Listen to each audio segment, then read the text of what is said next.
শরীফ ওসমান হাদী ইনকিলাব মঞ্চের সাবেক আহ্বায়ক, তাকে যে হত্যা করা হয়েছিল, হত্যার দুই মূল আসামি তারা ভারতে গ্রেপ্তার হয়েছেন ২ দিন আগে। কিন্তু যে বিষয়টি আমরা লক্ষ্য করছি যে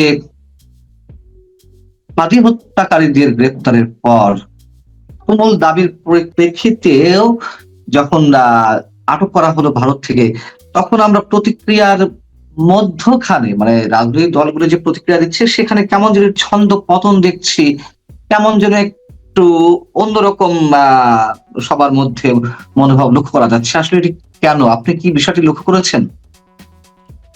না, এটা যেমন সোচ্চার ছিল যে হাদির হত্যাকারীকে ধরতে হবে।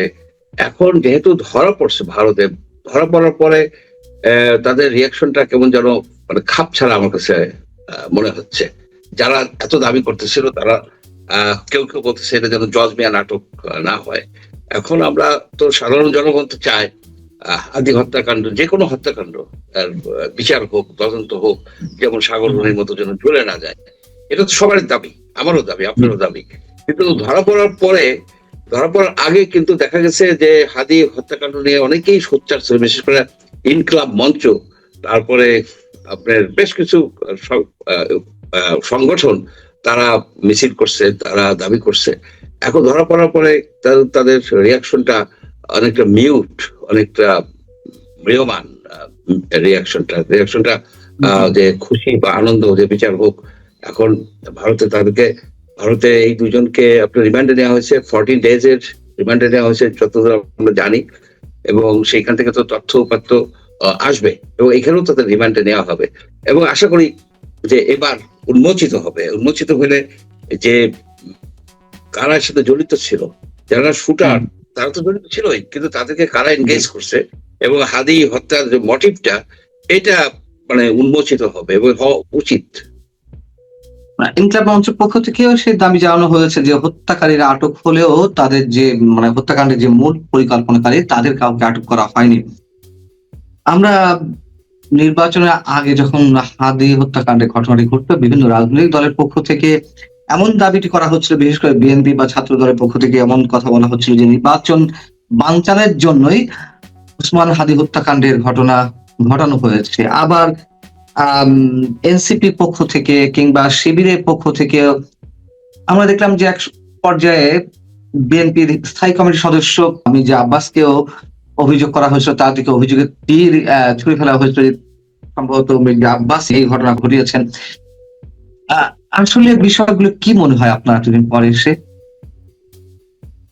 দুদিন পরে এসে যে জিনিসটা মনে হচ্ছে যে হাদি হত্যাকাণ্ড একটা রাজনৈতিক উদ্দেশ্য ছিল। সেই উদ্দেশ্যটা আমার কাছে প্রতীয়মান হয়। আমার কাছে তেমন কোনো নাই, মানে এভিডেন্স নাই, কিন্তু ঘটনার প্রবাহ অ্যানালাইসিস করলে যে একটা অনুভূতি হয়, তাতে মনে হয় যে হাদিকে হত্যা করা হয়েছিল এই যে আসন্ন নির্বাচনটাকে ঠেকানোর জন্য। এটাই ছিল, অন্য কোনো কারণ নাই, যে অন্য কোনো কারণ আমি দেখি না। এবং সেইভাবে তারা কিন্তু সেইভাবেই দেখা গেছিল যে তাদের অনেক জনসমাগম হয়েছে। এটা হাদি একটা পপুলার ফিগার ছিল, একটা কাল্ট ফিগারের মতো হয়ে দাঁড়াচ্ছিল, বহু ফলোয়ার ছিল তার। সেইখানে যদি হাদির মতো একজনকে হত্যা করা আরো তো বিশেষ কোন রাজনৈতিক দলের শত্রুতে তো আর পরিণত হয়নি হাদি। অ্যাকচুয়ালি কোন রাজনৈতিক দলের প্রতিপক্ষ ছিল না। অ্যাকচুয়ালি তার তেমন কোনো ইয়ে ছিল না। হাদি অনেকটা কি বলবো, যে সে একটু গালাগালি করতো, সে আবেগ প্রবণিত কথা বলতো, কিন্তু তার কোনো ক্যাডার বাহিনী ছিল কিংবা সে অস্ত্র নিয়ে ঘোরাফেরা করতো, এই ধরনের তো কোনো নাই, কোনো অভিযোগ নাই। কিন্তু সে পপুলার ছিল, এ বিষয়ে সন্দেহ নাই। এইটাই তার কাল হয়ে দাঁড়াচ্ছিল যে তাকে যদি এই নৃশংসভাবে হত্যা করা হয়, জাতি ফুঁসে উঠবে, একটা গ্রুপ একেবারে এক্সাইটেড হয়ে যাবে, সেই পরিপ্রেক্ষিতে হয়তো নির্বাচনকে পিছিয়ে দেওয়া যাবে। এইটা ছাড়া আর কোনো কারণ আমার দৃষ্টিতে আসে না, আমার ধারণায় আসে না। এখন আপনি দেখুন যে এই যে আন্দোলন করছে হাদির যারা ফলোয়ার, আন্দোলন করছে, কি আন্দোলন করছে, যে সরকার হাদির হত্যাকারীকে ধরতেছে না।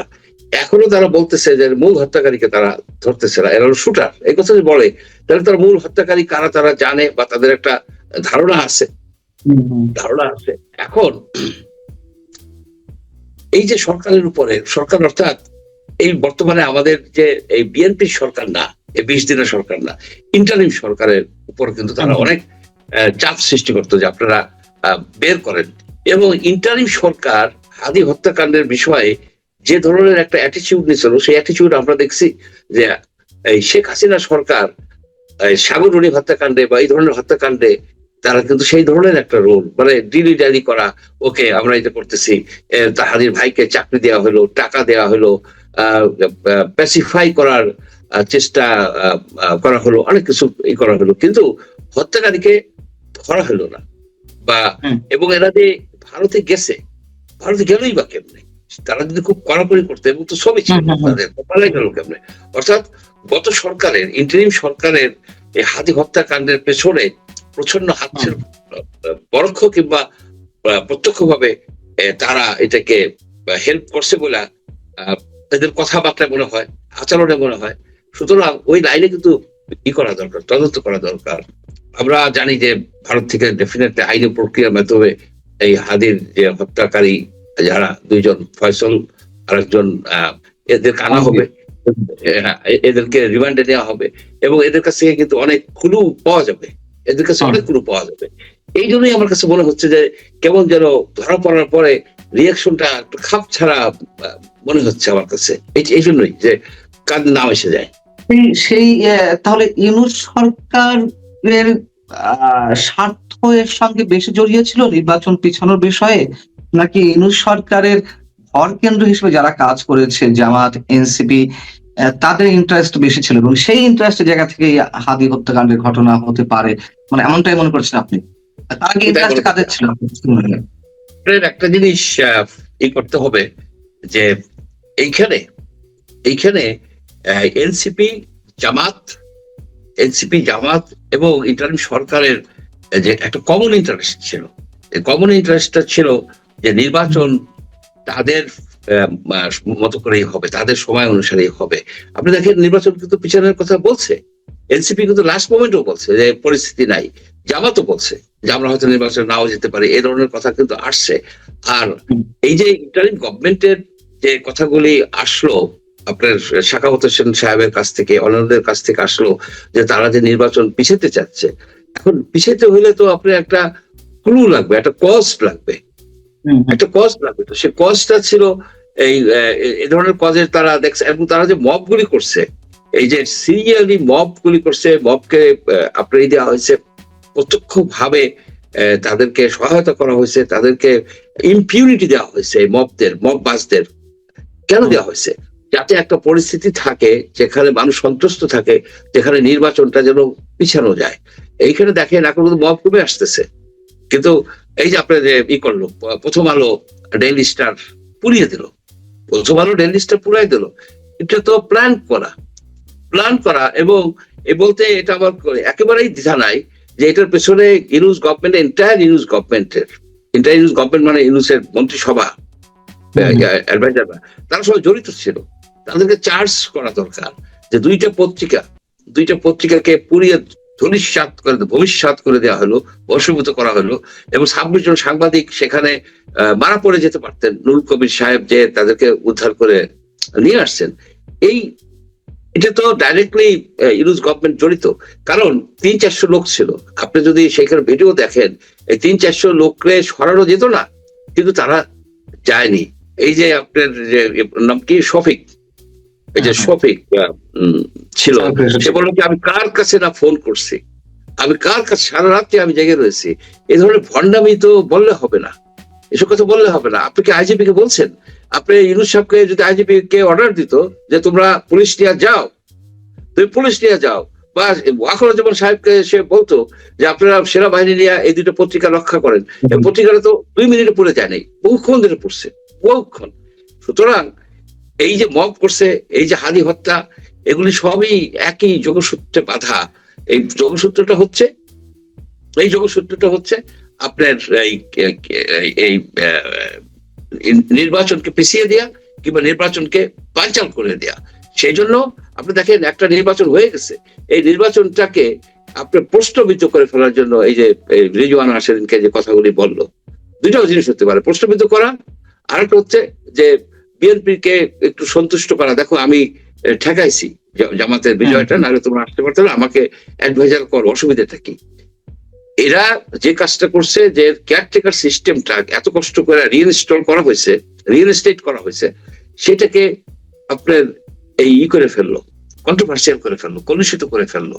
একজন নির্দলীয় সরকারের যে যারা ইলেকশন হয়েছে, সেই ইলেকশনে যে জিতছে, সেই সরকারে যে যখন জয়েন করে, তখন তো আপনার নানাবিধ প্রশ্ন উঠে। এটা বিএনপির জন্য একটা হিল, এবং তার এটা নেওয়া উচিত হয় নাই এই খলিল সাহেবকে, এবং যে অ্যাটর্নি জেনারেল যে ছিলেন তারও ওই আইনমন্ত্রী বানানো উচিত হয় নাই।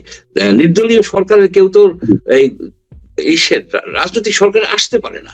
আপনাদের 4টে হয়েছে এ পর্যন্ত, 4টে নির্দলীয় সরকার আন্ডার ইলেকশন হয়েছে, এটা বাদে 13তমটা বাদে, কোনোটাই কিন্তু এরকম হয় নাই।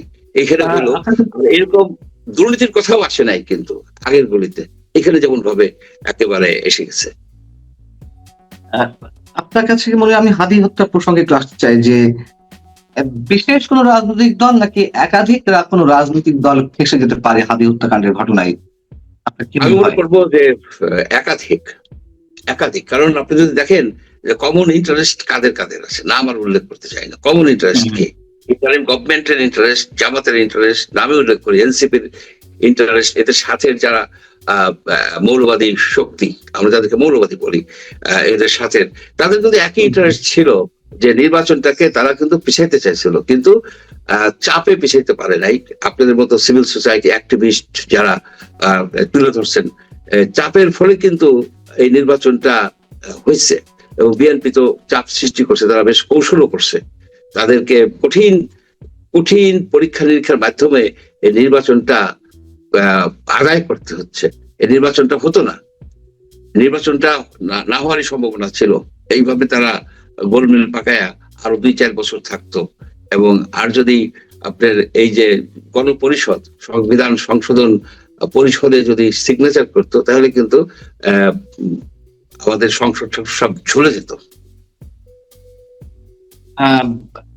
আপনার কাছে আরেকটা বিষয় একটু প্রশ্ন রাখতে চাই, সেটা হচ্ছে যে রাজনৈতিক মামলা যেগুলো হয়রানিমূলক ভাবে দায়ের করা হয়েছিল বিভিন্ন সময়, সেগুলো প্রত্যাহারের একটি সিদ্ধান্ত নেওয়া হয়েছে, এবং এর মধ্যে কিছু সুপারিশও করা হয়েছে কয়েক হাজার মামলার বিষয়ে। বর্তমান যিনি আইনমন্ত্রী, তাকে আহ্বায়ক করে একটি কমিটিও করা হয়েছে। এখন স্পেসিফিক্যালি কিন্তু কিছু বলা হয়নি। এর আগে সাংবাদিকদের সঙ্গে মুখোমুখি হয়ে স্বরাষ্ট্রমন্ত্রী বলেছিলেন যে আওয়ামী লীগ সরকারের 15.5 বছরে যেসব হয়রানিমূলক দায়ের করা হয়েছে তৎকালীন বিরোধী দলীয় নেতাকর্মীদের নামে, সেগুলো প্রত্যাহারের ধাপে ধাপে একটি প্রক্রিয়া চলছে। কিন্তু নতুন করে যে কমিটিটি গঠন হলো, সেটি আসলে সময়টি উল্লেখ করা হয়নি। ডক্টর ইউনূস সরকারের সময় যে একটি বিশেষ সুবিধাভোগী গোষ্ঠী মানুষজনদেরকে নানান ধরনের হয়রানি করেছে, মামলা বাণিজ্য করেছে, তাদেরকে মামলায় জড়িয়ে, সে কথাও আবার স্বরাষ্ট্রমন্ত্রী বলেছেন এর আগে। তাহলে আসলে আমরা কোনটা ধরে নিতে পারি, যে ইউনূস সরকারের আমলে যে হয়রানিমূলক মামলাগুলো হয়েছে সেগুলো প্রত্যাহার হচ্ছে, নাকি আওয়ামী লীগ সরকারের সময় যে মামলাগুলো হয়েছে হয়রানিমূলক ভাবে শুধু সেগুলো প্রত্যাহার হচ্ছে? আমার মনে হয় দুইটাই হবে। এবং এইখানে দেখবে যে কেস বাই কেস করবে, কাদেরকে করা যায়, কাদেরকে জেলে রাখা দরকার। এটা সব রাজনৈতিক সরকারই করে, বিএনপি এটার ব্যত্যয় ঘটাবে কেন? তবে বললেন না যে স্বরাষ্ট্রমন্ত্রী মহোদয় বলছেন যে মামলা বাণিজ্য যারা করছে, মামলা বাণিজ্য করা তো একটা ফৌজদারি অপরাধ, তাদেরকে তো আইনের আওতায় আনা দরকার আছে। যারা মামলা বাণিজ্য করছে, ব্যাপক মামলা বাণিজ্য করছে, ওরা টাকা নিচ্ছে, এটা তো ফৌজদারি অপরাধ, ব্ল্যাকমেইলিং এক ধরনের। তাদেরও তো মামলার মধ্যে ঢুকানো উচিত। অ্যাকচুয়ালি 18 মাসের যে অব্যবস্থাপনা, দুর্নীতি, দুঃশাসন, অপশাসন, এটার খেসারত বিএনপি গভর্নমেন্টকে বহুদিন পর্যন্ত দিতে হবে, বহুদিন পর্যন্ত এই সিস্টেমটাকে। তাছাড়া এর আগেও শেখ হাসিনার আমলের যে অপশাসন ছিল, অনেক কেস করছে, 300-400 কেস করছে। এই কালচার থেকে বেরিয়ে আসা সহজ হবে না, কিন্তু চেষ্টা চালাতে হবে।